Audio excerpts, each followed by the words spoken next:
इस पंजाब की धरती की मावां ने की गल सूरमे जमने बंद करते हैं। फिर साडे च गद्दार कौन है जिहड़ा गद्दारी कर गया? मैंने दुख इस गल का है, मैं मारा तो किनू मारा, ये सामने मेरे खड़े है। मैं घरे आ गया, अपने पिता जी नूं गल कही सी, मैं इस घर च नहीं रहना।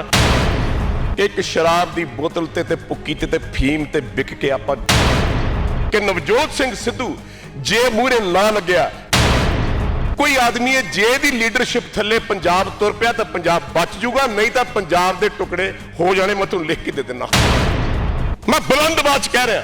मैं गुरुद्वारे चलो मेरे नाल टाला साहब, हरमंदर साहब जाके खड़ जाओ, जेड़ा मैनूं ये कह दे कि जे उन्हें कोई गलबात करती तो मेरे हाथ बागडोर फराती, फिर गल ये है आ भी याद झूठ जुगाद झूठ है भी झूठ, किते गुरु नानक देव जी कह गए। सत श्री अकाल, तुसीं लोकरंज चैनल पंजाबी देख रहे हो। मैं आ सुखविंदर सिंह। पंजाब दे हालात तुसीं देख रहे हो कि किस तरीके दे नाल किसान मजदूर कमी जिन्हां नूं कहा जांदा वो भी सड़कां दे उत्ते ने।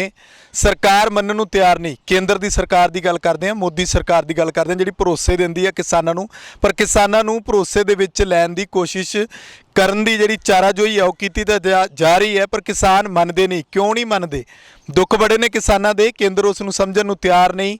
इस तो इलावा सियासत दे विच की कुछ हो रहा है, कलाकार भी सड़कां ते ने, हर आम वर्ग जिहड़ा सड़कां ते है। ਸਾਡੇ ਨਾਲ ਇਸ ਸਭ ਦੇ ਉੱਤੇ ਪੰਜਾਬ ਦੀ ਤਰਾਸਦੀ ਦੇ ਉੱਤੇ ਗੱਲਬਾਤ ਕਰਨ ਲਈ ਮੌਜੂਦ ਨੇ ਪੰਜਾਬੀ ਕਲਾਕਾਰ ਬਾਬਾ ਬੋੜ, ਜਿਨ੍ਹਾਂ ਨੂੰ ਕਿਹਾ ਜਾਂਦਾ ਹੈ ਪੰਜਾਬੀ ਇੰਡਸਟਰੀ ਦੇ ਯੋਗਰਾਜ ਸਿੰਘ। ਸਭ ਤੋਂ ਪਹਿਲਾਂ ਅਸੀਂ ਇਹ ਕਹਾਂਗੇ ਕਿ ਯੋਗਰਾਜ ਸਿੰਘ ਪੰਜਾਬੀ ਧਰਤੀ ਦੇ ਪੰਜਾਬੀ ਮਾਂ ਦੇ ਪੁੱਤ ਨੇ, ਜਿਨ੍ਹਾਂ ਨੇ ਆਵਾਜ਼ ਬੁਲੰਦ ਕੀਤੀ ਹੈ ਕਿਸਾਨਾਂ ਦੇ ਹੱਕ ਵਿੱਚ। ਕੋਸ਼ਿਸ਼ ਕਰਾਂਗੇ ਕਿ ਸਭ ਤੋਂ ਵੱਖਰੀ ਇੰਟਰਵਿਊ ਹੋਵੇ ਤਾਂ ਕਿ ਤੁਹਾਨੂੰ ਪਤਾ ਚੱਲੇ ਕਿ ਪੰਜਾਬ ਦੇ ਇਹ ਸਭ ਹੋਣੀ ਅਣਹੋਣੀ ਜਿਹੜੀ ਪੰਜਾਬ ਨਾਲ ਬੀਤ ਰਹੀ ਹੈ ਉਹਦੇ ਲਈ ਜ਼ਿੰਮੇਵਾਰ ਕੌਣ ਹੈ। ਯੋਗਰਾਜ ਸਿੰਘ ਜੀ, ਤੁਹਾਡਾ ਸਵਾਗਤ ਹੈ ਲੋਕਾਂ।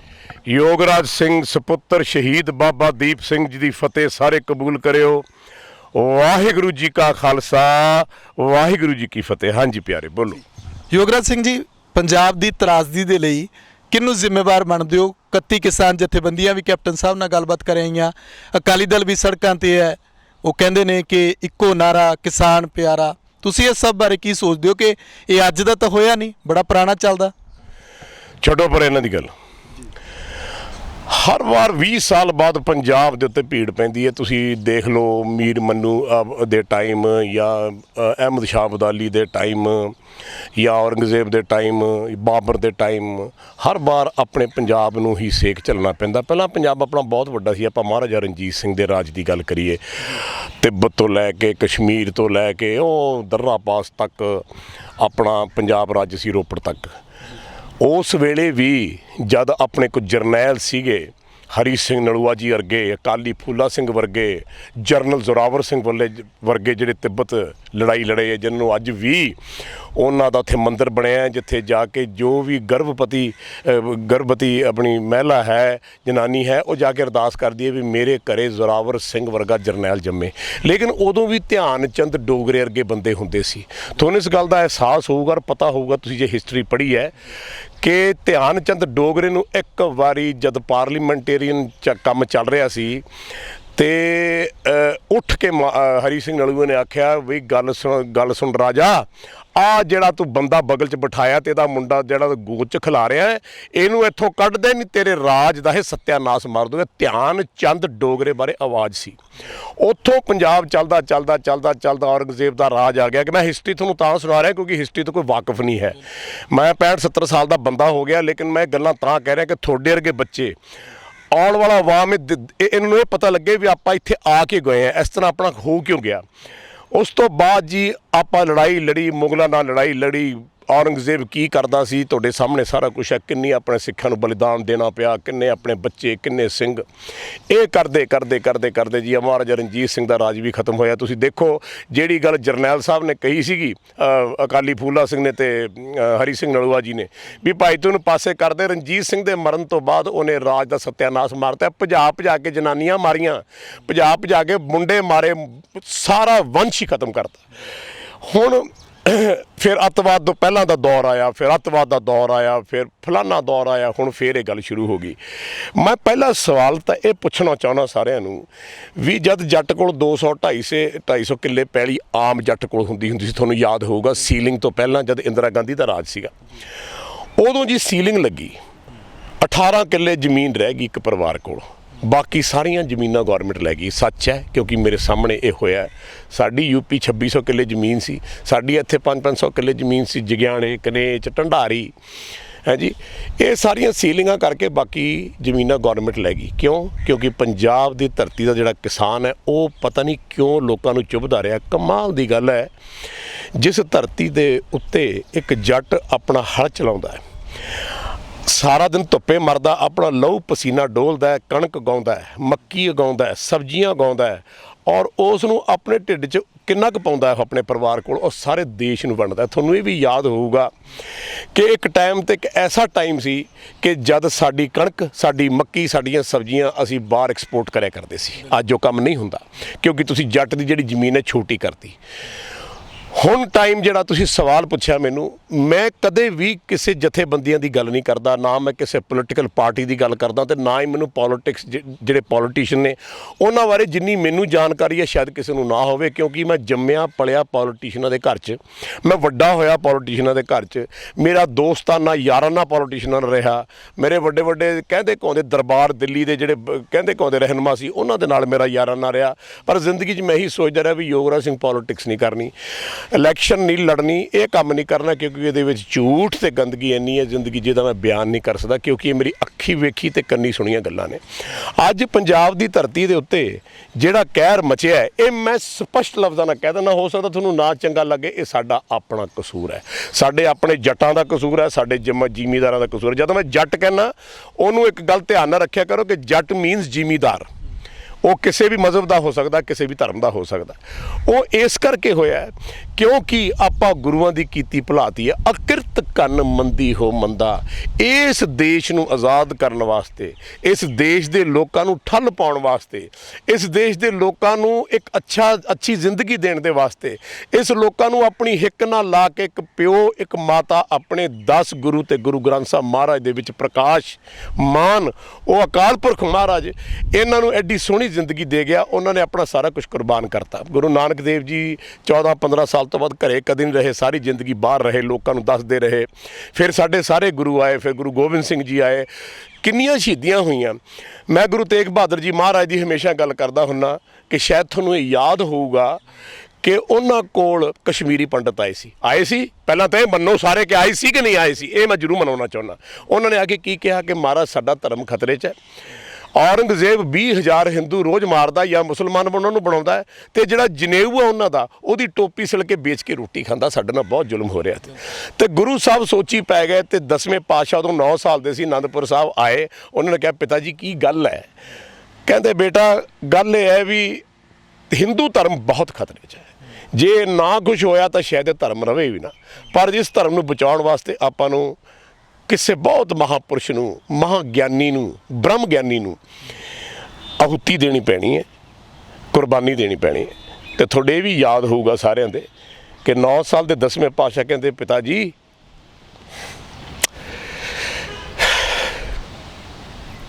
ਤੋਂ ਵੱਡਾ ਬ੍ਰਹਮ ਗਿਆਨੀ ਕੌਣ ਹੋ ਸਕਦਾ? ਮੇਰੀ ਅੱਖ 'ਚ ਅੱਥਰੂ ਤਾਂ ਆਉਂਦੇ ਆ ਕਿ ਮੇਰੇ ਗੁਰੂ ਘਰ ਦੀਆਂ ਕੀਤੀਆਂ ਗੱਲਾਂ, ਮਹਾਂਪੁਰਸ਼ਾਂ ਦੀਆਂ ਕਈਆਂ ਹੋਈਆਂ ਗੱਲਾਂ, ਉਹਨਾਂ ਦੀ ਕੀਤੀ ਕੁਰਬਾਨੀ ਦਾ ਆਪਾਂ ਅੱਜ ਆਹ ਨਜ਼ਾਰਾ ਦਿੱਤਾ, ਆਪਾਂ ਆਹ ਦਿੱਤਾ ਜਿੱਥੇ ਆਪਾਂ ਆ ਕੇ ਖੜ ਗਏ ਹਾਂ। ਇਹ ਉਹਨਾਂ ਦੀ ਕੁਰਬਾਨੀਆਂ ਨੂੰ ਆਪਾਂ ਕਦੇ ਯਾਦ ਨਹੀਂ ਕੀਤਾ, ਉਹਨਾਂ ਨੂੰ ਠੁਕਰਾਤਾ। ਪੰਜਾਬ ਉਹ ਦੇਸ਼ ਜਿੱਥੇ ਗ੍ਰੰਥ ਸਾਹਿਬ ਬੀੜਾਂ ਸਾੜੀਆਂ ਗਈਆਂ। ਆਪਾਂ ਉਸ ਧਰਤੀ ਤੇ ਆਪਣੇ ਗੁਰੂਆਂ ਦੀ ਇੱਕ ਪੱਗ ਦਾ ਲੜ ਨਾ ਸੰਭਾਲ ਸਕੇ। ਪੰਜਾਬ ਦੀ ਧਰਤੀ ਤੇ ਆਪਾਂ ਬੱਚਿਆਂ ਦਾ, ਮਾਤਾਵਾਂ ਦਾ ਖੂਨ ਡੁੱਲਿਆ ਸ਼ਹੀਦੀ ਦਾ, ਉਹਦਾ ਮੱਥੇ ਤੇ ਟਿੱਕਾ ਨਾ ਲਾ ਸਕੇ। ਆਪਣੇ ਤੋਂ ਵੱਡਾ ਅਹਿਸਾਨ ਫਰਾਮੋਸ਼ ਇਸ ਦੁਨੀਆ 'ਚ ਕੋਈ ਨਹੀਂ ਹੋ ਸਕਦਾ। ਮੈਂ ਪੰਜਾਬ ਦੀ ਧਰਤੀ ਦੀ ਗੱਲ ਕਰਦਾ, ਬਾਕੀ ਹਿੰਦੁਸਤਾਨ ਨੂੰ ਛੱਡੋ ਪਰੇ। ਜਿਸ ਬਾਪ ਨੇ ਆਪਣਾ ਸਾਰਾ ਕੁਝ ਵਾਰਤਾ, ਜਿਸ ਗੁਰੂ ਨੇ ਆਪਣਾ ਸਾਰਾ ਕੁਝ ਵਾਰਤਾ, ਜਿਸ ਗੁਰੂਆਂ ਨੇ ਆਪਣੇ ਬੱਚੇ ਤੱਕ ਵੀ ਕਦੇ ਜ਼ਿੰਦਗੀ ਦੇ ਵਿੱਚ ਇਹ ਨਹੀਂ ਸਮਝੇ ਵੀ ਇਹ ਮੇਰੇ ਹੈ, ਇਹ ਜਿਹੋ ਜਿਹੇ ਮੈਨੂੰ ਇਹ ਹੈ ਤੇ ਬਾਕੀ ਇਹ ਨੇ। ਮੈਨੂੰ ਇੱਕ ਗੱਲ ਦੱਸੋ, ਇੱਕ ਸਿਆੜ ਵੀ ਗੁਰੂਆਂ ਨੇ ਆਪਣੇ ਨਾਂ ਨਹੀਂ ਲਿਖਾਇਆ। ਅੱਜ ਕੋਈ ਐਸੀ ਰਜਿਸਟਰੀ ਹੈ ਜਿਹੜੀ ਆਪਣੇ ਗੁਰੂਆਂ ਦਾ ਨਾਂ ਹੈ? ਨਹੀਂ ਹੈ। ਲੇਕਿਨ ਆਪਾਂ ਉਹਨਾਂ ਦੀ ਦਿੱਤੀ ਹੋਈ ਪੱਗ, ਆਪਾਂ ਉਹਨੂੰ ਦਿੱਤੀ ਹੋਈ ਸਰਦਾਰੀ ਭਾਜੀ ਮਿੱਟੀ 'ਚ ਰੋਲਤੀ। ਅੱਜ ਇਸ ਕਰਕੇ ਸਾਡਾ ਇਹ ਹਾਲ ਹੈ ਕਿ ਅਸੀਂ ਜ਼ਿੰਦਗੀ ਦੇ ਵਿੱਚ ਟਕੇ ਟਕੇ ਸਿਰ ਵਿਕਣ ਲੱਗ ਗਏ। ਉਹ ਬੰਦੇ ਜਿਨ੍ਹਾਂ ਵਾਸਤੇ ਆਪਾਂ ਜ਼ਿੰਦਗੀ 'ਚ ਕੁਰਬਾਨੀਆਂ ਗੁਰੂਆਂ ਨੇ ਦਿੱਤੀਆਂ, ਉਹਨਾਂ ਨੇ ਸਾਨੂੰ ਖਰੀਦ ਲਿਆ। ਮੈਂ ਕਈ ਵਾਰੀ ਕੋਈ ਗੱਲ ਸੁਣਦਾ ਹੁੰਦਾ ਸੀ ਬਹੁਤ ਪੁਰਾਣੀ, ਅਗੇ ਹਿੰਦੁਸਤਾਨ ਮੇਂ ਹਰ ਚੀਜ਼ ਵਿਕਤੀ ਹੈ, ਖਰੀਦਾਰ ਚਾਹੀਏ। ਪਰ ਮੈਨੂੰ ਇਹ ਨਹੀਂ ਸੀ ਪਤਾ ਕਿ ਜ਼ਮੀਰਾਂ ਵੀ ਵਿਕਦੀਆਂ, ਕਿ ਜ਼ਿੰਦਗੀ 'ਚ ਆਪਾਂ ਆਪਣੀਆਂ ਪੱਗਾਂ ਵੀ ਵੇਚਦੇ ਹਾਂ, ਆਪਾਂ ਆਪਣੇ ਧਰਤੀ ਮਾਂ ਨੂੰ ਵੀ ਵੇਚਦੇ ਹਾਂ। ਪਵਨ ਗੁਰੂ ਪਾਣੀ ਪਿਤਾ ਮਾਤਾ ਧਰਤ ਮਹੱਤ, ਇਹ ਧਰਤੀ ਇਹ ਮਾਤਾ ਜਿੱਥੇ ਆਪਾਂ ਬੈਠੇ ਆ, ਇਸ ਮਾਤਾ ਨੂੰ ਨੰਗਾ ਕਰਨ ਵਾਲਾ ਕੌਣ ਆ? ਇਸ ਮਾਂ ਦੀ ਚੁੰਨੀ ਲਾਹਣ ਵਾਲਾ ਕੌਣ ਆ? ਇਸ ਮਾਂ ਦੇ ਕੱਪੜੇ ਲਾਉਣ ਵਾਲਾ ਕੌਣ ਆ? ਪਹਿਲਾਂ ਇਹ ਸਵਾਲ ਮੈਂ ਤੁਹਾਨੂੰ ਵੀ ਪੁੱਛਦਾ ਤੇ ਸਾਰੀ ਕੌਮ ਨੂੰ ਪੁੱਛਦਾ। ਯੁਵਰਾਜ ਸਿੰਘ ਜੀ, ਤੁਸੀਂ ਦੱਸੋ ਵੀ ਕੌਣ ਹੈ? ਤੁਸੀਂ ਧਿਆਨ ਸਿੰਘ ਡੋਗਰੇ ਦੀ ਗੱਲ ਕੀਤੀ ਕਿ ਗੱਦਾਰੀਆਂ ਹੋਈਆਂ ਸਾਡੇ ਵਿੱਚ ਰਹਿ ਕੇ, ਸਾਡਿਆਂ ਨਹੀਂ ਕੀਤੀਆਂ।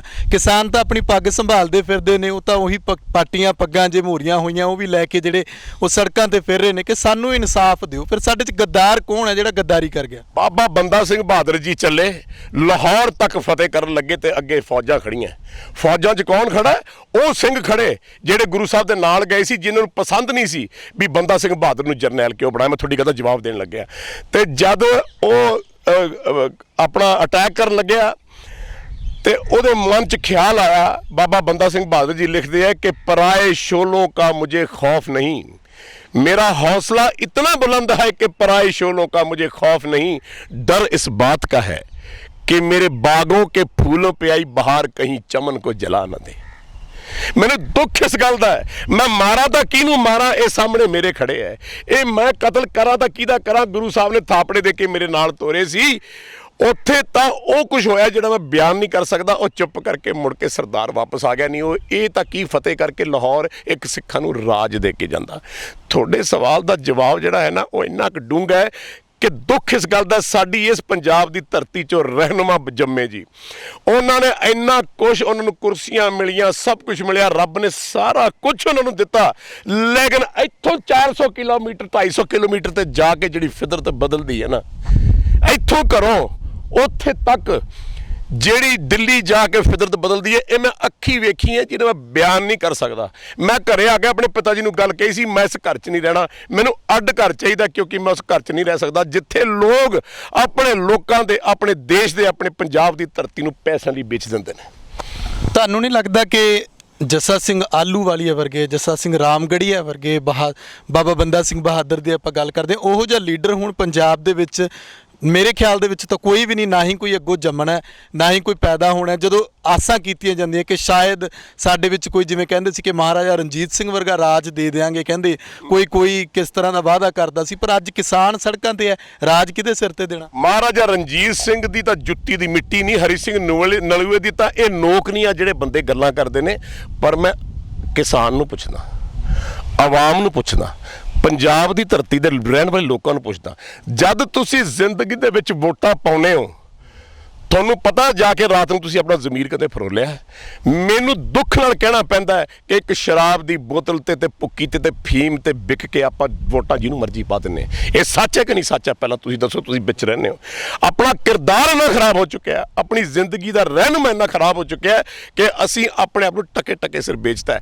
ਉਹ ਦਿਨ ਤਾਂ ਮੈਨੂੰ ਯਾਦ ਨੇ, ਉਹ ਹਿਸਟਰੀ ਮੈਨੂੰ ਯਾਦ ਹੈ, ਜਦ ਹਿੰਦੂਆਂ ਦੀਆਂ ਜਨਾਨੀਆਂ ਇੱਥੋਂ 40-40 ਹਜ਼ਾਰ ਬੰਨ ਕੇ ਅਹਿਮਦ ਸ਼ਾਹ ਅਬਦਾਲੀ ਲੈ ਜਾ ਕੇ ਉੱਥੇ ਬਾਜ਼ਾਰ ਲਾਉਂਦਾ ਹੁੰਦਾ ਸੀਗਾ। ਅਫਗਾਨਿਸਤਾਨ ਦੇ ਵਿੱਚ ਅਹਿਮਦ ਸ਼ਾਹ ਅਬਦਾਲੀ ਬਾਜ਼ਾਰ ਨੂੰ ਕਹਿੰਦੇ ਸੀ। ਉੱਥੇ ਤਾਂ ਮੈਂ ਜਨਾਨੀਆਂ ਟਕੇ ਟਕੇ ਸਿਰ ਵਿਕਦੀਆਂ ਦੇਖੀਆਂ, ਜਿਹੜੇ ਗੁਰੂਆਂ ਨੇ ਤੇ ਸਾਰੇ ਸ਼ਹੀਦਾਂ ਨੇ ਬਚਾਈਆਂ। ਪਰ ਮੈਂ ਟਕੇ ਟਕੇ ਸਿਰ ਜ਼ਮੀਰ ਵਿੱਚ ਵਿਕਦੀ ਪਹਿਲੀ ਵਾਰੀ ਦੇਖੀ। ਅੱਜ ਪੰਜਾਬ ਦੀ ਧਰਤੀ ਤੇ ਜੇ ਕਿਸਾਨ ਦਾ ਇਹ ਹਾਲ ਹੈ ਨਾ, ਇਹ ਹਾਲ ਆਪਾਂ ਆਪ ਕੀਤਾ। ਅੱਜ ਵੀ ਇਹੀ ਹਾਲ ਹੈ। ਅੱਜ ਵੀ ਜਿੱਥੇ ਬੈਠੇ ਧਰਨੇ ਲੱਗ ਰਹੇ ਨੇ, ਉੱਥੇ ਜੀ ਕਲਾਕਾਰ ਜਾ ਰਹੇ ਨੇ। ਅੱਜ ਜਿੱਥੇ ਬੈਠੇ ਧਰਨੇ ਲੱਗ ਰਹੇ ਨੇ, ਉੱਥੇ ਪੋਲੀਟੀਸ਼ੀਅਨ ਜਾ ਰਹੇ ਨੇ। ਤੁਸੀਂ ਦੱਸੋ ਵੀ ਤੁਹਾਨੂੰ ਸਾਰੇ ਪੰਜਾਬ 'ਚੋਂ ਲੀਡਰ ਨਹੀਂ ਲੱਭਦਾ ਕੋਈ? ਇਸ ਪੰਜਾਬ ਦੀ ਧਰਤੀ ਦੀ ਮਾਵਾਂ ਨੇ ਕੀ ਗੱਲ ਸੂਰਮੇ ਜੰਮਣੇ ਬੰਦ ਕਰਤੇ ਹੈ ਕਿ ਤੁਹਾਨੂੰ ਮੈਂ ਤਿੱਬਤ ਦੀ ਧਰਤੀ ਤੇ ਲੈ ਕੇ ਜਾਵਾਂ, ਜਿੱਥੇ ਜ਼ੋਰਾਵਰ ਸਿੰਘ ਜਰਨੈਲ ਦੀ ਸਮਾਧ ਬਣੀ ਹੋਈ ਹੈ, ਜਿੱਥੇ ਜਾ ਕੇ ਔਰਤਾਂ ਕਹਿੰਦੀਆਂ ਸੀ ਉਹਦਾ ਮਾਸ ਕੱਟ ਕੇ ਲੈ ਕੇ ਉਹਨੂੰ ਰਿੰਨ ਕੇ ਖਾਦਾ ਵੀ ਸਾਡੀ ਕੁੱਖ 'ਚੋਂ ਜਰਨੈਲ ਜੰਮੂਗਾ। ਕੀ ਇਸ ਪੰਜਾਬ ਦੀ ਧਰਤੀ ਇੰਨਾ ਸੋਕਾ ਪੈ ਗਿਆ ਕਿ ਇੱਥੇ ਜਰਨੈਲ ਕੋਈ ਨਹੀਂ? ਲੇਕਿਨ ਜਿਹੜਾ ਜਰਨੈਲ ਹੁੰਦਾ ਉਹ ਟਕੇ ਕਿਸ ਸਿਰ ਜਾ ਕੇ ਦਿੱਲੀ ਵਿਕਦਾ ਹੈ, ਉਹ ਟਕੇ ਟਕੇ ਸਿਰ ਬਾਜ਼ਾਰਾਂ 'ਚ ਵਿਕਦਾ। ਸਾਡੇ ਪੰਜਾਬ ਦਾ ਹਰ ਆਦਮੀ, ਹਰ ਰਹਿਨੁਮਾ ਟਕੇ ਟਕੇ ਸਿਰ ਵਿਕਦਾ। ਇਹ ਮੇਰੀਆਂ ਅੱਖਾਂ ਦੇ ਸਾਹਮਣੇ ਤੇ ਮੇਰੇ ਕੰਨਾਂ ਦੀਆਂ ਸੁਣੀਆਂ ਹੋਈਆਂ ਗੱਲਾਂ ਨੇ। ਇੱਕ ਬੰਦਾ ਮੈਨੂੰ ਲੱਭਿਆ ਜਿਹਨੂੰ ਮੈਂ ਬਚਪਨ ਤੋਂ ਪਾਲਿਆ, ਨਵਜੋਤ ਸਿੰਘ ਸਿੱਧੂ।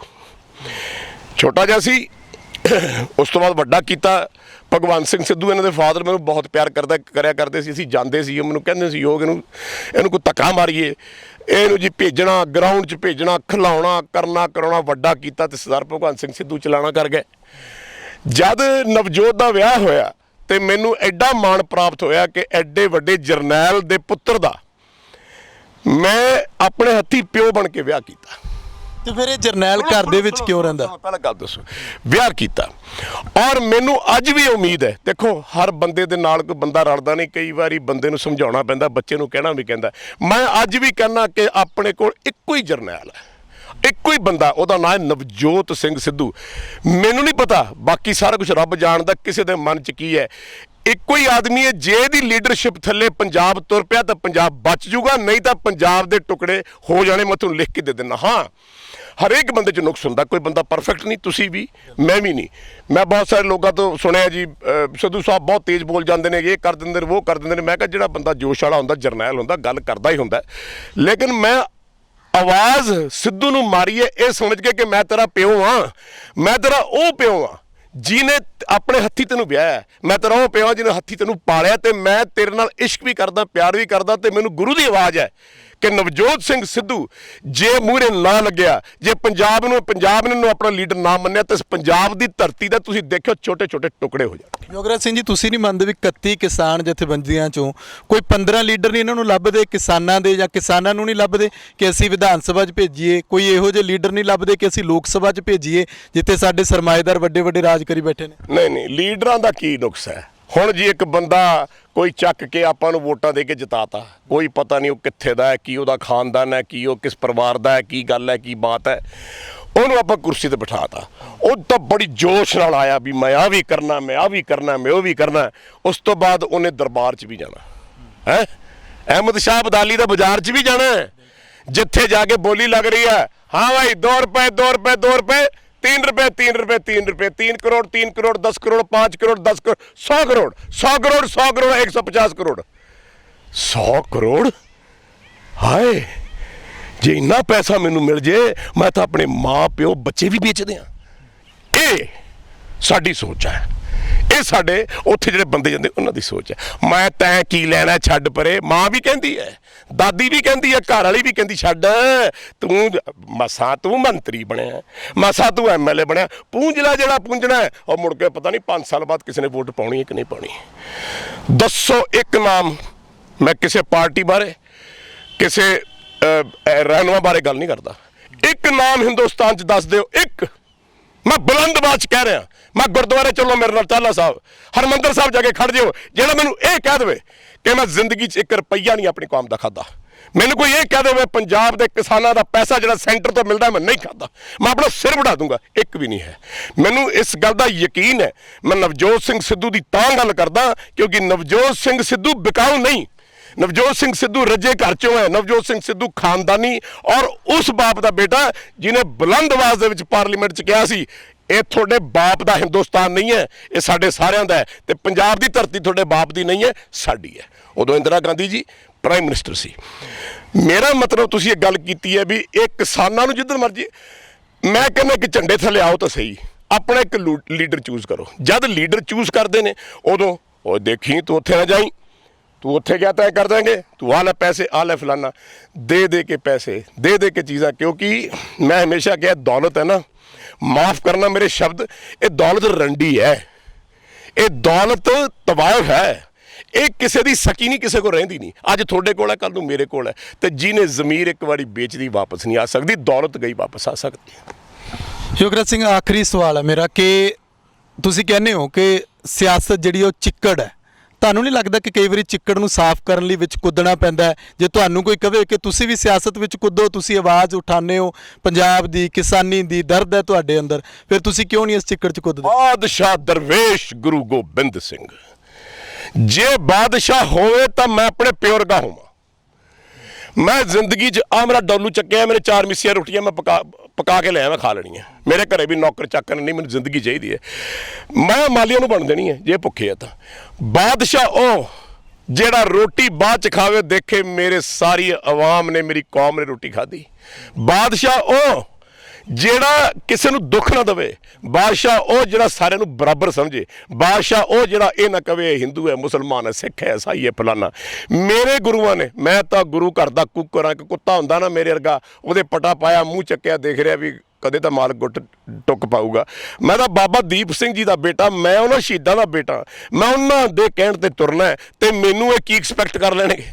ਜੇ ਕਿਤੇ ਜੱਟ ਦਾ ਪਤਾ ਨਹੀਂ, ਰੱਬ ਦਾ ਕੀ ਪਤਾ, ਕੁਦਰਤ ਨਾਲ, ਕਿ ਜੇ ਉਹਨੇ ਕੋਈ ਗੱਲਬਾਤ ਕਰਤੀ ਤੇ ਮੇਰੇ ਹੱਥ ਬਾਗਡੋਰ ਫੜਾਤੀ, ਫਿਰ ਗੱਲ ਇਹ ਹੈ ਜਾਂ ਤਾਂ ਮੈਂ ਨਹੀਂ ਰਹੂੰਗਾ ਜਾਂ ਫਿਰ ਸਾਰਾ ਕੁਝ ਬਦਲ ਕੇ ਹਟੂਗਾ। ਮੈਂ ਤਾਂ ਇੰਨੀ ਗੱਲ ਜਾਣਦਾ।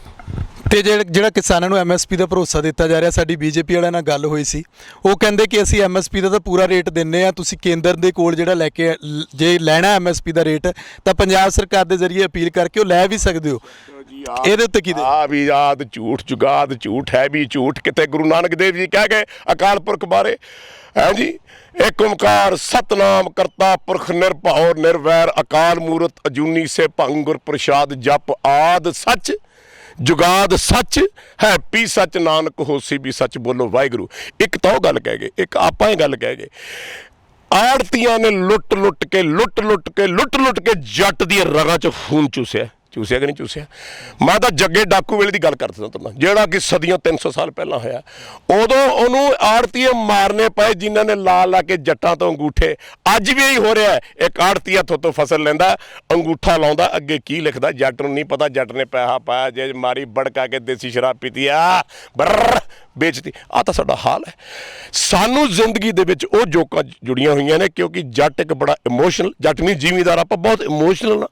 ਆਪਾਂ ਗੁਰੂ ਨੂੰ ਪਤਾ ਨਹੀਂ ਕਿੰਨਾ ਕੁ ਮੰਨਦੇ ਤਾਂ ਰੱਬ ਹੀ ਜਾਣਦਾ, ਪਰ ਹਾਂ ਆਪਾਂ ਦਿਲ ਦੇ ਚੰਗੇ ਬੜੇ, ਇਸ ਕਰਕੇ ਲੋਕ ਆਪਣਾ ਅਨਡਿਊ ਐਡਵਾਂਟੇਜ ਲੈਂਦੇ ਆ। ਤੇ ਗੁਰੂ ਸਾਹਿਬ ਨੇ ਇਹ ਗੱਲ ਕਹੀ ਹੈ ਵੀ ਜ਼ਿੰਦਗੀ ਦੇ ਵਿੱਚ ਕੋਈ ਕਿਸੇ ਕੋ ਰਾਜ ਨਾ ਦੇ ਹੈ, ਕੋਈ ਕਿਸੇ ਕੋ ਤਾਜ ਨਾ ਦੇ ਹੈ, ਜੋ ਲੈ ਹੈ ਆਪਣੇ ਨਿਜ ਬਲ ਸਿਲੇ ਹੈ। ਜੇ ਔਰੰਗਜ਼ੇਬ ਨਾਲ ਗੱਲਬਾਤ ਕਰਦੇ ਆ, ਗੁਰੂ ਸਾਹਿਬ ਨੇ ਗੱਲ ਕਹਿਤੀ ਵੀ ਬਸ ਹੁਣ ਕੋਈ ਗੱਲਬਾਤ ਨਹੀਂ ਹੁੰਦੀ, ਹੁਣ ਤਾਂ ਚੰਡੀ ਤੇ ਸ਼ਮਸ਼ੀਰ ਨਾਲ ਗੱਲ ਹੋ ਗਈ। ਉਸ ਵੇਲੇ ਸ਼ਮਸ਼ੀਰਾਂ ਤੇ ਚੰਡੀ ਹੁੰਦੀ, ਅੱਜ ਕੱਲ੍ਹ AK-47 ਤੇ ਟੈਂਕ ਆ ਗਏ ਤੇ ਗਰਨੇਡ ਆ ਗਏ ਤੇ ਜਹਾਜ਼ ਆ ਗਏ, ਗੱਲ ਇੱਕੋ ਹੀ ਹੈ। ਸੋ ਜਿਹੜੀ ਗੱਲ ਕਿਸੇ ਮਕਾਮ ਤੇ ਨਾ ਆ ਸਕੇ, ਉਹ ਫਿਰ ਹੱਕ ਲੈਣਾ ਪੈਂਦਾ। ਜੇ ਅੱਜ ਵੀ ਜ਼ਿਮੀਂਦਾਰ ਨਾ ਜਾਗੇ, ਜੇ ਅੱਜ ਵੀ ਜ਼ਿਮੀਂਦਾਰ ਇੱਕ ਝੰਡੇ ਦੇ ਥੱਲੇ ਇਕੱਠੇ ਨਾ ਹੋਏ, ਜੇ ਅੱਜ ਵੀ ਜ਼ਿਮੀਂਦਾਰ ਨੇ ਆਪਣਾ ਇੱਕ ਲੀਡਰ ਨਾ ਚੁਣਿਆ, ਮੇਰੀ ਦਾੜੀ ਮੁੰਨਦੇ ਜੇ, ਮੇਰਾ ਸੀਸ ਕੱਟ ਕੇ ਸਿੱਟਦੇ ਜੇ, ਜਿਸ ਪੰਜਾਬ ਦੇ ਟੁਕੜੇ ਕਰਕੇ ਤੁਹਾਡੇ ਹੱਥ ਨਾਲ ਫੜਾ ਤੇ ਤੁਸੀਂ ਭੀਖ ਮੰਗਿਆ ਕਰੋਗੇ, ਤੁਹਾਨੂੰ ਕਿਸੇ ਨੇ ਭੀਖ ਮੰਗਿਆ ਵੀ ਡੁੱਕ ਨਹੀਂ ਪਾਉਣਾ। ਫਿਰ ਹੁਣ ਕਿਸਾਨ ਕੀ ਕਰਨ? ਤਾਂ ਬੈਠੇ ਸ਼ੰਭੂ ਬਾਰਡਰ ਤੇ ਬਾਕੀ ਥਾਵਾਂ ਤੇ। ਸ਼ੰਭੂਆ ਬਾਰਡਰ ਨਾਲ ਇਕੱਲਿਆਂ ਨਾਲ ਕੁਝ ਨਹੀਂ ਹੋਣਾ। ਪੰਜਾਬ ਸਾਰੇ ਕਿਸਾਨਾਂ ਨੂੰ ਇੱਕ ਜਗ੍ਹਾ ਇਕੱਠ ਹੋਣਾ ਚਾਹੀਦਾ। ਉਹਨੂੰ ਆਪਾਂ ਇੱਕ ਲੀਡਰ ਪਹਿਲਾਂ ਚੁਣਨਾ ਚਾਹੀਦਾ। ਪਹਿਲਾਂ ਇਹ ਸੋਚ ਲਓ ਵੀ ਤੁਸੀਂ ਸਿਆਸੀ ਪਾਰਟੀਆਂ ਕੋਲ ਵਿਕਣਾ ਜਾਂ ਆਪਣਾ ਲੀਡਰ ਚੂਜ਼ ਕਰਨਾ। ਜਦ ਤੱਕ ਤੁਸੀਂ ਆਪਣਾ ਲੀਡਰ ਨਹੀਂ ਮੰਨਦੇ, ਗੁਰੂ ਗੋਬਿੰਦ ਸਿੰਘ ਜੀ ਮਹਾਰਾਜ ਨੂੰ ਲੀਡਰ ਮੰਨਿਆ ਨਾ, ਮੰਨਿਆ ਕਿ ਨਹੀਂ ਮੰਨਿਆ? ਵੀ ਤੂੰ ਸਾਡਾ ਜਰਨੈਲ ਹੈ, ਤੂੰ ਸਾਡਾ ਗੁਰੂ ਹੈ, ਸਾਡਾ ਸੀਸ ਵੀ ਤੂੰ ਲੈ ਲਿਆ, ਹੁਣ ਰੱਖਿਆ ਤੂੰ ਕਰਨੀ ਹੈ। ਫਿਰ ਕੀ ਹੋਇਆ? ਫਿਰ ਔਰੰਗਜ਼ੇਬ ਦਾ ਤਖਤਾ ਕਿੱਥੇ ਗਿਆ? ਅੱਜ ਔਰੰਗਾਬਾਦ ਦੇ ਵਿੱਚ ਜਿੱਥੇ ਉਹਦੀ ਸਮਾਧ ਬਣੀ ਹੈ, ਉੱਥੇ ਬਿੱਠਾਂ ਕਰਦੇ ਨੇ ਜਾਨਵਰ, ਫਟੇ ਹੋਏ ਕੱਪੜਿਆਂ ਨਾਲ ਉਹ ਲੋਕ ਫਿਰਦੇ ਨੇ ਜਿਹੜੇ ਦੇ ਖਾਨਦਾਨ ਦੇ ਨੇ, ਮੰਗਦੇ ਫਿਰਦੇ ਨੇ, ਅਰੇ ਭਈਆ 1 रुपया दे दो, भैया 50 पैसे दे दो, तेल लगा के जोत जलानी है। औरंगजेब का जुदा है वो हाल है। सो जो बीजूगा वो कट्टूगा। ਆਪਾਂ ਪਹਿਲਾਂ ਆਪਣਾ ਗਿਰੇਬਾਨ ਛਾਗ ਲਈਏ। ਐ ਕਿਸਾਨੋ, ਮੈਂ ਤੁਹਾਨੂੰ ਬੁਲੰਦ ਆਵਾਜ਼ 'ਚ ਕਹਿ ਰਿਹਾ, ਗੱਲ ਮੇਰੀ ਯਾਦ ਰੱਖਿਓ ਇਸ ਫਕੀਰ ਦੀ, ਮੈਂ ਰਵਾਂ ਨਾ ਰਵਾਂ, ਜੇ ਤੁਸੀਂ ਅੱਜ ਵੀ ਇੱਕ ਝੰਡੇ ਥੱਲੇ ਨਾ ਆਏ, ਤੁਹਾਡਾ ਇੱਕ ਲੀਡਰ ਨਾ ਹੋਇਆ, ਔਰ ਤੁਸੀਂ ਆਪਣੇ ਨੂੰ ਸਿਆਸਤੀ ਪਾਰਟੀਆਂ ਤੋਂ ਵਿਕਣਾ ਬੰਦ ਨਾ ਕੀਤਾ, ਤੇ ਤੁਹਾਡੀਆਂ ਪੱਗਾਂ ਵੀ ਲਾ ਕੇ ਲੈ ਜਾਣਗੇ, ਤੁਹਾਡੇ ਬੱਚੇ, ਤੁਹਾਡੀਆਂ ਜਨਾਨੀਆਂ ਉਹ ਵੀ ਲਾ ਕੇ ਲੈ ਜਾਂਦੇ। ਇੱਕ ਦਿਨ ਇਹੋ ਜਿਹਾ ਵੀ ਆਊਗਾ, ਤੁਹਾਡੇ ਹਿੱਕਾਂ 'ਚ ਗੋਲੀਆਂ ਵੀ ਮਾਰ ਕੇ ਜਾਣਗੇ। ਯਾਦ ਰੱਖਿਓ ਜੀ। ਤੁਸੀਂ ਸਨੀ ਦਿਓਲ ਦੀ ਗੱਲ ਨਹੀਂ ਕੀਤੀ, ਤੁਸੀਂ ਹੰਸਰਾਜ ਹੰਸ ਦੀ ਗੱਲ ਨਹੀਂ ਕੀਤੀ, ਤੁਸੀਂ ਕਿਸੇ ਦੀ ਗੱਲ ਨਹੀਂ ਕੀਤੀ। ਮੈਂ ਤਾਂ ਇਹਨੂੰ ਪੁੱਛਣਾ ਚਾਹੁੰਦਾ, ਤੁਹਾਡੀ ਮਾਂ ਕਿਹੜੀ ਹੈ? ਨਹੀਂ, ਇਹਨਾਂ ਦੀ ਮਾਂ ਕੌਣ ਹੈ? ਮੈਨੂੰ ਪਹਿਲਾਂ ਦੱਸਣ ਵੀ ਇਹ ਜਿਹੜੇ ਬੰਦੇ ਉੱਥੇ ਪੰਜਾਬ ਤੋਂ ਗਏ ਆ, ਸੈਂਟਰ 'ਚ ਬੈਠੇ, ਇਹਨਾਂ ਦੀ ਮਾਂ ਕਿਹੜੀ ਹੈ? ਇਹ ਆਪਣੀ ਮਾਂ ਦਾ ਨਾਂ ਲੈਣਗੇ। ਇਹਨਾਂ ਦੀ ਮਾਂ ਧਰਤੀ, ਪਵਨ ਗੁਰੂ ਪਾਣੀ ਪਿਤਾ ਮਾਤਾ ਧਰਤ ਮਹਤ। ਇਸ ਧਰਤੀ ਤੋਂ ਜੰਮ ਕੇ, ਇਸ ਧਰਤੀ ਦੇ ਟੁਕੜੇ ਹਿੱਕ 'ਚ ਪਲ ਕੇ ਜਾ ਕੇ ਉੱਥੇ ਤੁਹਾਡੇ ਤੋਂ ਆਵਾਜ਼ ਨਹੀਂ ਉੱਠਦੀ ਕਿ ਨਹੀਂ ਬਾਪੂ ਜੀ ਇਹ ਗਲਤ ਹੈ, ਇਹ ਨਹੀਂ ਕਰਨਾ, ਆਪਾਂ ਜ਼ਿਮੀਂਦਾਰ ਨਹੀਂ ਮਰਨਾ। ਕੋਈ ਇੱਕ ਬੋਲਿਆ? ਨਹੀਂ ਬੋਲਿਆ। ਇਹਨੂੰ ਫਿਰ ਕੀ ਡੈਫੀਨੇਸ਼ਨ 'ਚ ਕੀ ਕਹਿੰਦੇ? ਅਕਿਰਤ ਕੰਨ ਮੰਦੀ ਹੋ ਮੰਦਾ। ਅਕਿਰਤ ਕੰਨ ਕਹਿੰਦੇ ਅਹਿਸਾਨ ਫਰਾਮੋਸ਼ ਨੂੰ। ਔਰ ਇਹਦੀ ਵਿਆਖਿਆ ਕੀ ਹੈ ਕਿ ਇੱਕ ਜਨਾਨੀ ਤਵਾਇਫ ਆਪਣੇ ਖੋਪੜੀ ਦੇ ਵਿੱਚ, ਬੰਦੇ ਦੀ ਖੋਪੜੀ ਦੇ ਵਿੱਚ ਕੁੱਤੇ ਦਾ ਮਾਸ ਰਿੰਨ ਕੇ ਲੈ ਕੇ ਜਾ ਰਹੀ ਹੈ, ਤੇ ਲਹੂ ਨਾਲ ਭਿੱਜਿਆ ਕੱਪੜਾ ਉਹਦੇ ਨਾਲ ਢਕਿਆ, ਤੇ ਕਿਸੇ ਰਾਹੀ ਨੇ ਪੁੱਛਿਆ ਵੀ ਇੰਨੀ ਗੰਦੀ ਬੋ ਮਾਰਦੀ ਚੀਜ਼ ਤੂੰ ਟਕੀ ਕਿਉਂ ਹੈ, ਤੇ ਉਹ ਕਹਿੰਦੀ ਕਿਸੇ ਅਕਿਰਤ ਕੰਨ ਦੀ ਨਿਗਾਹ ਨਾ ਪੈ ਜੇ ਤਾਂ ਟਕੀ ਹੈ। ਜਿਹੜਾ ਸੰਨ ਫਰਾਮੋਸ਼ ਹੈ, ਜਿਹੜਾ ਕਿਸੇ ਦਾ ਕੀਤਾ ਭੁਲਾ ਦੇ, ਉਹਨੂੰ ਰੱਬ ਉਹ ਸਜ਼ਾ ਦਿੰਦਾ ਕਿ ਉਹਦੀਆਂ ਆਉਣ ਵਾਲੀਆਂ ਨਸਲਾਂ ਵੀ ਗਰਕ ਦੇ ਵਿੱਚ ਹੀ ਗਰਕ ਹੁੰਦੀਆਂ ਰਹਿੰਦੀਆਂ। ਫਿਰ ਸਾਡੇ ਲੋਕਾਂ ਨੂੰ ਪਹਿਚਾਨਣ 'ਚ ਘਾਟ ਕਿੱਥੇ ਆਉਂਦੀ ਹੈ? ਉਹੀ ਕਿਉਂ ਇਹਨਾਂ ਨੂੰ ਚੁਣ ਕੇ ਭੇਜ ਦਿੰਦੇ? ਜਦੋਂ ਔਰੰਗਜ਼ੇਬ ਦਾ ਟਾਈਮ ਸੀ ਉਦੋਂ ਕਿਹੜਾ ਪਹਿਚਾਨ ਸੀ? ਗੁਰੂ ਸਾਹਿਬ ਨੇ ਦੇਖਿਆ ਨਾ, ਹੈ ਜੀ ਨਹੀਂ ਜੀ ਸਾਡਾ ਘਰ ਸੀ, ਇਹ ਜੀ ਸਾਡਾ ਰਾਜ, ਇਹ ਸਾਨੂੰ ਕੁਛ ਨਾ ਕਹੋ ਜੀ, ਇਹ ਸਾਡੇ ਤੁਹਾਡੇ ਗਊਆਂ ਜੀ, ਆ ਤੁਸੀਂ ਸਾਡੇ ਬੱਚੇ ਵੀ ਲੈ ਜਾਓ, ਸਾਡੀਆਂ ਜਨਾਨੀਆਂ ਵੀ ਲੈ ਜਾਓ, ਇਹ ਸਾਨੂੰ ਛੱਡ ਦਿਓ। ਇਹ ਉਦੋਂ ਵੀ ਹੁੰਦਾ ਸੀ, ਅੱਜ ਵੀ ਇੱਦਾਂ ਹੋ ਰਿਹਾ। ਅੱਜ ਵੀ ਕੋਈ ਨਾ ਕੋਈ ਥਾਪੜਾ ਹੁਕਮ ਆਊਗਾ ਤਾਂ ਹੋਊਗਾ। ਇੱਕ ਗੱਲ ਹੋਰ ਦੱਸਦੇ ਆ, ਕਿਸੇ ਦਾ ਕਸੂਰ ਨਹੀਂ, ਹੁਕਮ ਰਜਾਈ ਚੱਲਣਾ ਨਾਨਕ ਲਿਖਿਆ ਨਾਲ, ਹੁਕਮੇ ਅੰਦਰ ਸਭ ਕੋ ਬਾਹਰ ਹੁਕਮ ਨਾ ਕੋਏ। ਉਹਦਾ ਹੁਕਮ ਹੀ ਐਸਾ ਹੈ ਕਿ ਇੱਦਾਂ ਹੋਊਗਾ। ਉਹ ਰਹਿਨੁਮਾ ਵੀ ਭੇਜੂਗਾ, ਆਊਗਾ ਵੀ, ਔਰ ਇੱਥੇ ਉਹ ਕੁਛ ਹੋਊਗਾ ਜਿਹੜਾ ਕਦੇ ਨਾ ਹੋਇਆ। ਫਿਰ ਠੱਲ ਵੀ ਪਊਗੀ, ਫਿਰ ਸਤਿਯੁਗ ਵੀ ਆਊਗਾ। ਸ਼ੁਕਰੀਆ, ਧੰਨਵਾਦ। ਸਾਡੇ ਵਾਹਿਗੁਰੂ ਨਾਲ ਜੀ ਕਾ ਖਾਲਸਾ, ਵਾਹਿਗੁਰੂ ਜੀ ਕੀ ਫਤਿਹ। ਸਾਡੇ ਨਾਲ ਯੋਗਰਾਜ ਸਿੰਘ ਜੀ ਮੌਜੂਦ ਸਨ। ਬੜੇ ਹੀ ਠੋਕਵੇਂ ਤਰੀਕੇ ਦੇ ਨਾਲ ਇਹਨਾਂ ਨੇ ਜਿਹੜਾ ਉਹਨਾਂ ਸਾਰਿਆਂ ਨੂੰ ਚੇਤਾਵਨੀ ਦਿੱਤੀ ਹੈ ਕਿ ਸਮਝ ਜੋ ਪੰਜਾਬ ਨਾਲ ਗੱਦਾਰੀ ਦਾ ਹਸ਼ਰ ਕੀ ਹੋਵੇਗਾ। ਉਹਨਾਂ ਨੇ ਦੱਸ ਹੀ ਦਿੱਤਾ, ਕਿਸਾਨਾਂ ਨੂੰ ਵੀ ਸੁਨੇਹਾ ਦਿੱਤਾ ਕਿ ਕਿਸਾਨ ਆਪਣਾ ਲੀਡਰ ਚੁਣ ਲੈਣ। ਅਗਲੇ ਸਮੇਂ ਫਿਰ ਵੀ ਤੁਹਾਡੇ ਰੂਬਰੂ ਕਰਦੇ ਰਵਾਂਗੇ ਅਜਿਹੇ ਸ਼ਖਸੀਅਤਾਂ ਨੂੰ, ਵਿਦਵਾਨਾਂ ਨੂੰ, ਜਿਹੜੇ ਤੁਹਾਡੇ ਨਾਲ ਕਿਸਾਨੀ ਸੰਘਰਸ਼ ਦੇ ਉੱਤੇ, ਪੰਜਾਬ ਦੀ ਤਰਾਜ਼ਦੀ ਦੇ ਉੱਤੇ ਆਪਣੇ ਵਿਚਾਰ ਰੱਖਦੇ ਨੇ। ਮੈਨੂੰ ਸੁਖਵਿੰਦਰ ਸਿੰਘ ਨੂੰ ਇਜਾਜ਼ਤ ਦਿਓ। ਲੋਕਰਨ ਚੈਨਲ ਪੰਜਾਬੀ ਨੂੰ ਸਬਸਕ੍ਰਾਈਬ ਕਰੋ। ਧੰਨਵਾਦ।